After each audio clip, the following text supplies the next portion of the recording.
मेरा निवेदन रहेगा आस्था चैनल पर जब आएगी तो उसको आप पूरी सुनना। वो कथा का नाम ही रहेगा महामृत्युंजय शिव महापुराण कथा।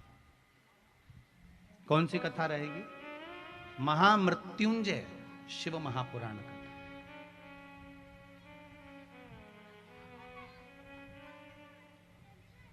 मृत्युंजय मंत्र की प्रधानता क्या है? उस शिव महापुराण को अवश्य सुनना कि वो शिव पुराण साधारण नहीं हो सकती। उसमें एक एक रोग को मिटाने के लिए, एक एक बीमारी को मिटाने के लिए, एक एक रोग को समाप्त करने के लिए, चाहे वो उदर से जुड़ा हो, नेत्रों से जुड़ा हो, श्रवण शक्ति से जुड़ा हुआ, वाणी से जुड़ा हुआ, कोई निपट गूंगा हो गया, सुनाई नहीं दे रहा, श्रवण शक्ति चली गई, उसके लिए नेत्र ज्योति चली गई, उसके लिए वो महामृत्युंजय शिव महापुराण की कथा जो नर्मदा की घाट हरदा से चलेगी, उसका श्रवण अवश्य करना आस्था चैनल पर।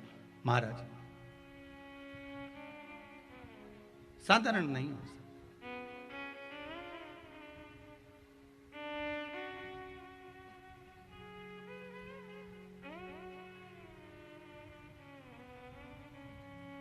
वो सिंपल साधारण नहीं हो सकता। आप उसका स्मरण और ध्यान दीजिएगा। वेद मंत्र, उसका भाव, उसका सुख एक अलग ही है महाराज।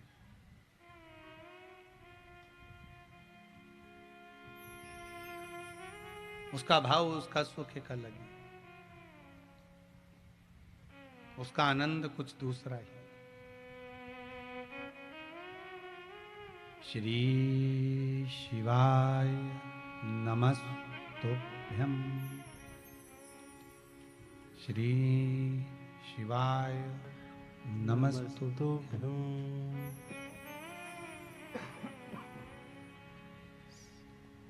श्री शिवाय नमस्तुभ्यं। श्री शिवाय नमस्तुभ्यं। श्री शिवाय नमस्तुभ्यं। भगवान की इस मंत्र का स्मरण जग कल्याण किया।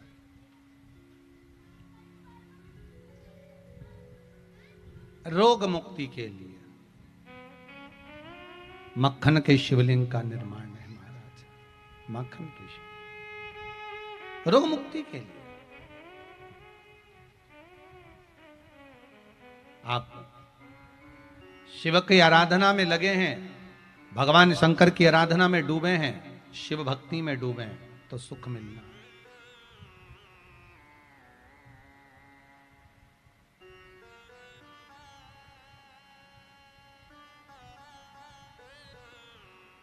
वो प्राप्त जरूर होगा। तारकासुर के प्राण छूट गए। तारकाक्ष, विदुम्माली, कमलाक्ष की, ये तीनों भी चले गए। ये तीनों भी समाप्त हो गए। समय आया, देवादिदेव महादेव के नेत्र बंद थे। बंद नेत्र से अश्रु का एक बूंद नीचे गिरा, और अश्रु का बूंद जब नीचे गिरा, उस अश्रु के बूंद के गिरने पर, अश्रु का एक बूंद जब नीचे गिरता है तो उससे एक बालक जन्म लेता है जिसका नाम अंधकासुर हुआ। क्या नाम पड़ा है? अंधकासुर। अंधकासुर।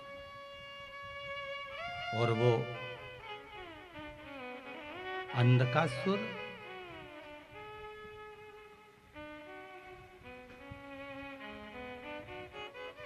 जिसको भगवान शिव ने देखा कि माता पार्वती ने अपनी गोदी में उठा लिया है, अपनी गोदी में अंधकासुर को लिया। कहा, शंकर भगवान बोले, पार्वती ये अंधकासुर तूने जो गोदी में उठाया है ये श्रेष्ठ नहीं है, क्योंकि ये मेरे नेत्र बंद करने के बाद हुआ है, पर पुत्र तो आपका है। शंकर भगवान कहते हैं ये मेरा पुत्र नहीं, मेरे नेत्र बंद करने के बाद प्रकट हुआ, तो पुत्र किस काम का?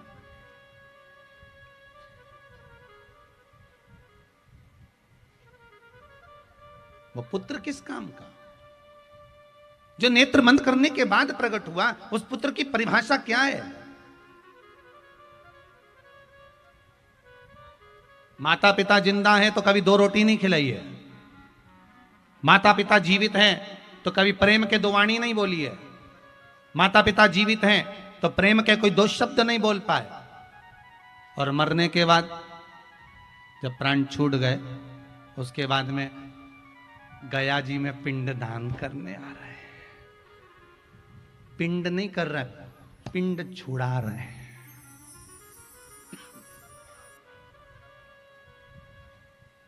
पिंड नहीं कर रहे हैं, पिंड छुड़ा रहे हैं।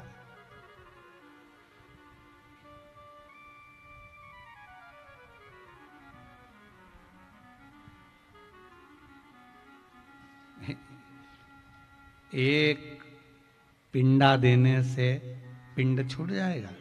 जम के तो बोलो जरा, दमदारी से बोलो जरा। गया जी के पास में रहते हो, ये मत सोचना कि एक पिंडा दे दिया तो पिंड छूट गया।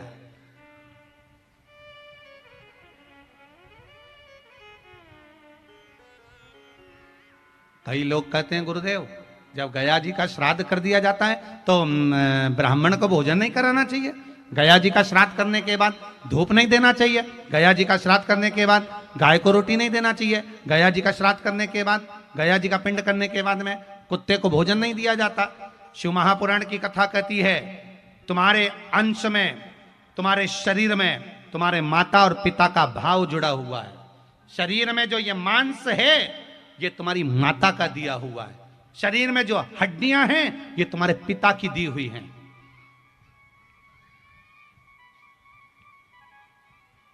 तुम्हारे माता पिता ने तुमको ये हड्डी और ये शरीर में मांस दिया है। और जब तक तुम्हारे शरीर में ये मांस है, जब तक तुम्हारे शरीर में ये अस्थियां हैं, तुम्हारे शरीर में जब तक ये हड्डी और मांस है, तब तक अगर तुम जिंदा हो, तब तक भले गया जी का पिंड कर देना, भले तुम्हारे ब्रह्म कपाली कर आना, भले बद्रीनारायण में जाकर छोड़ आना, काशी में पिंड दियाना, इलाहाबाद का पिंड कर आना, तुम्हारी मर्जी पड़े, जहां जाकर पिंड दे देना। पर शास्त्र कहता है, शिव महापुराण, गरुड़ पुराण कहती है, पद्म पुराण, अग्नि पुराण, नर्मदा पुराण कहती है, जब तक शरीर में मांस है और हड्डी है, तुम्हारे माँ बाप की दी हुई, तब तक, जब तक तुम जिंदा हो, तब तक तो तुम्हें श्राद्ध पक्ष में ब्राह्मण को भी भोजन कराना चाहिए और गाय को भी रोटी देना चाहिए। उनको याद करना चाहिए कि हमारे माता पिता ने ये शरीर दिया है, उसकी दी हुई श्वास हमारे भीतर चल रही है, ये श्वास हमारे अंतर। ये नहीं कि तुमने गया जी में पिंड दे दिया तो पिंड छूट गया तुम्हारे माँ बाप से। नहीं नहीं नहीं,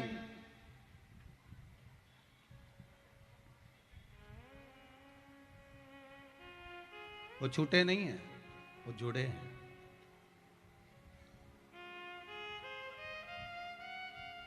वो दे, प्रदान करे वो। जब तक शरीर है, देव आपका वो भाव हमारे सामने बड़ी कृपा।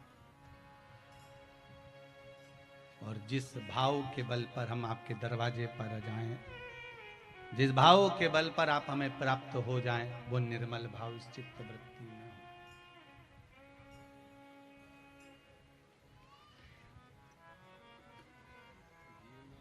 महाराज,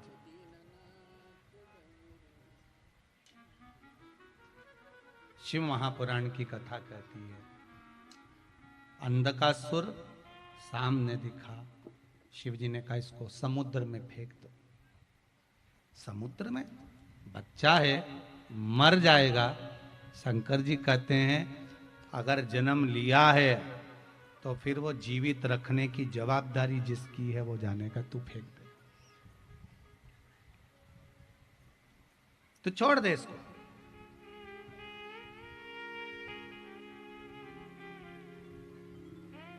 तो इसको जल में छोड़। प्रभु बड़ा भाग्य चाहिए भगवान के चरणारविंद में पहुंचने के लिए, बड़ा भाग्य। फिर निवेदन करेंगे, जिसको जनता चुनती है वो संसद में जाकर बैठता है। कहां जाकर बैठेगा? संसद में। जिसको जनता ने चुना, आपने चुना, जिसको आप चुनते हो, वो संसद में जाकर बैठता है, और जिसको मेरा महादेव चुनता है वही शिव महापुराण में जाकर बैठता है। साधारण नहीं है शंकर की कथा में बैठना।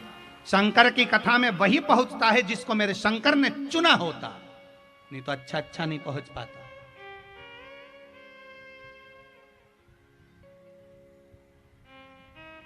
शिव अगर चुने हैं आपको तो यहां तक आप पहुंच जाओ, शंकर की कथा तक पहुंच जाओ। बालक को समुद्र में डाल दीजिए। प्रभु, यदि मैंने इस बालक को समुद्र में फेंक दिया तो ये मर जाएगा, प्राण छूट जाएंगे। शिव पुराण की कथा कहती है, महाराज अगर लिखने वाले ने लिख दिया है आपके जीवन में कि इसके प्राण छूटना है तो फिर छूटेंगे। 7 ताले में भी अगर बंद कर दिया जाए तो भी प्राण छूटते ही हैं।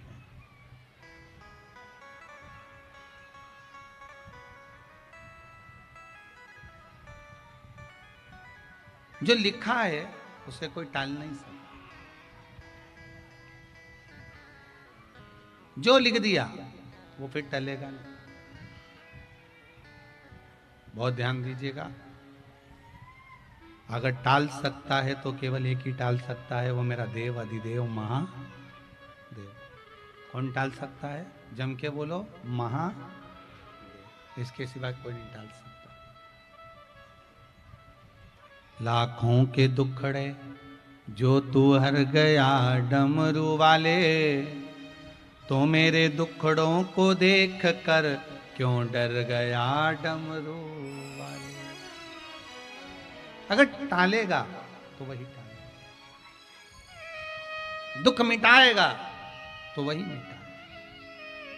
शिव पुराण कहती है, भगवान शंकर का चरित्र कहता है, शिव महापुराण की कथा कहती है, भगवान ओगढ़दानी त्रिकालदर्शी कैलाशी अविनाशी मेरे शंभु मेरे शिव मना कर रहे हैं, पार्वती से कह रहे हैं कि तुम इसको समुद्र में डाल दीजिए। समुद्र में पार्वती मैया डालने को आतुर नहीं होती, फिर भी उन्होंने समुद्र में उस अंधकासुर बालक को फेंक दिया, जिसको हिरण्याक्ष ने ले लिया, पाल पोस कर बड़ा करा। हिरण्याक्ष के प्राण भगवान ने हर लिए। अकेला अंधकासुर रह गया। उसने तप बल इकट्ठा करा और इतनी तप साधना करी, इतना बल इकट्ठा करा, भगवान से वर मांग लिया कि मेरे प्राण नहीं छूटे, मैं मरूं ना, मेरे प्राण ना छूटे।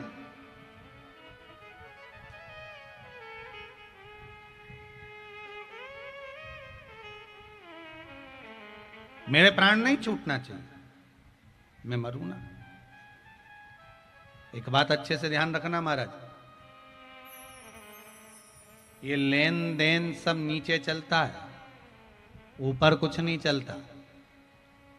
ऊपर तो केवल एक ही चीज चलता है, जो तुमने कथा सुनी, जो तुमने दान करा, जो तुमने पुण्य करा, जो तुमने सत्कर्म करा, और मुख से भजन किया, नेत्रों से दर्शन किया, श्रवण शक्ति से कथा का रसपान किया, इन हाथों से सेवा करी और पांव से चलकर तीर्थ करा, बस यही ऊपर चलता है, इसके सिवाय कुछ नहीं चलता। कोई ऐसे ही मर जाए।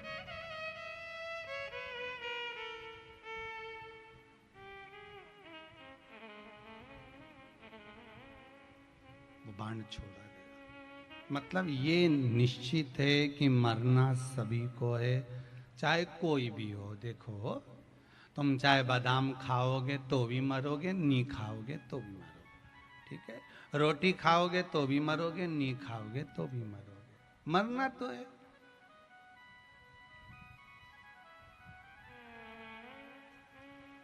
श्रीमद् भागवत में आता है, आप शिव के उपासक हो, आएगी मृत्यु। ऐसा नहीं कि मौत नहीं आएगी, आना है, मरना सबको है, जाना सबको है, कौन बचेगा? जाना सबको पड़ेगा। अरे अंधकासुर कहता है मेरे प्राण ना छूटे, मैं मरूं ना, मरना पड़ेगा। मतलब प्राण छूटेंगे। अगर कुछ वर मांगना हो तो मांग लो। तो अंधकासुर ने वर मांगा कि मुझे ऐसा वर दे दो, मेरे पिताजी ने कहा है ना तो तेरी कोई माता है ना तेरा कोई पिता है, तेरा जन्म तो तू पानी में बहकर आया था, मैंने तेरा परवरिश करी है।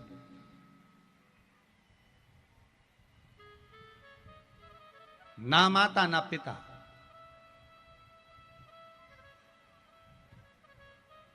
मुझे वर दे दो, जिस दिन मैं अपनी माता को गलत दृष्टि से देखूं उसी दिन मेरे प्राण छूट गए।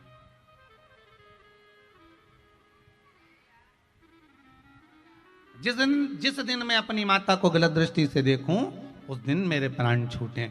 ब्रह्मा जी ने कह दिया तथास्तु। इतने में अंधकासुर को समझ जाना था कि तथास्तु बोला है मतलब मेरे माता पिता जरूर होंगे, पक्का है, फिक्स है कि माता पिता है,